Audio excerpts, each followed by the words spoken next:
Ms. Honorable Ogana Ego, and I represent Amuodo of Federal Constituency, Lagos State.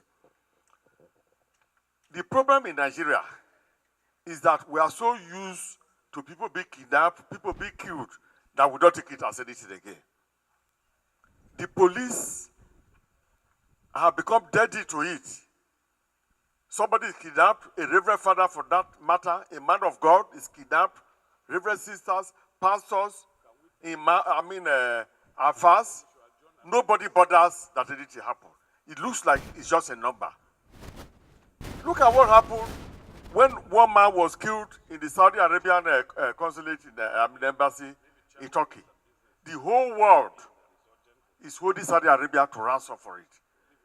The journalist Khashoggi, who was killed, the whole world is crying.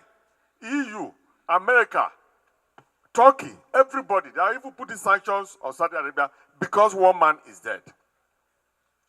In Nigeria, 10 reverend fathers will be kidnapped, reverend sisters, pastors, even ordinary farmers will be kidnapped, they will die, nobody bothers about it.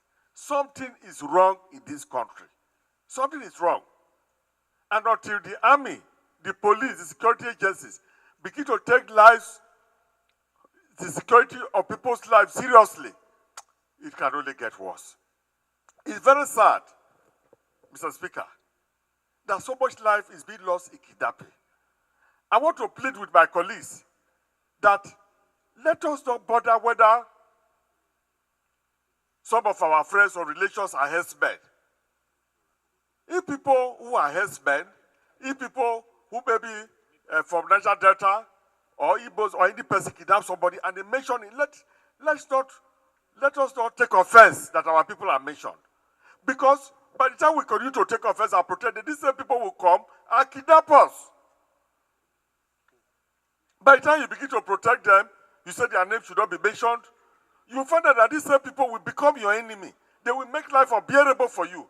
You cannot look, to move from here to Kaduna is so difficult. Unless you are going by plane or you are going by rail. It's very dangerous to move. It's like that all over the place. And some of these men who understand the bush, who are always on the bush, they are taking advantage.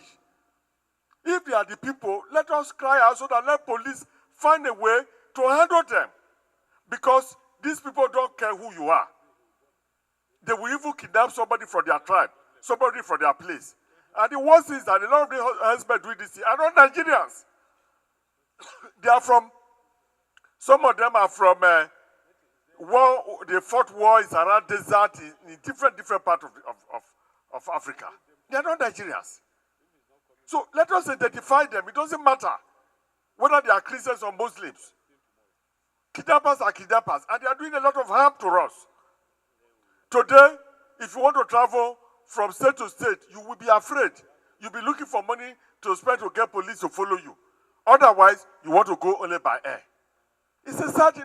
Nobody is safe from it. Look at my colleague from Adamawa the other day. We used to argue on this issue of this herdsman. Look at him now. The other day, he moved the motion here. The kidnapping have reached its place. It can happen to anybody. And that is why, we should not bother too much who they are. If in your area is herdsmen that kidnap, of course say that it's herdsmen. If in another best area is somebody from another tribe that kidnaps, mention the name. We should not try to protect them, because the more we try to protect them, the more dangerous they become, and one day they will come and kidnap us. They will even kidnap the person who is defending them, who is here. They could kidnap your wife, they could kidnap your children. That they are for your tribe, it's not that we should not make us to the offense to become less. I want to appeal that as a parliament we should be united. The country is not safe at all. There is fear everywhere. To travel by car is very dangerous. Everybody is feeling it. So we must have a concerted, a united front to confront this issue. Mr. Speaker, I want to appeal to our people, everybody here, that let's support this motion.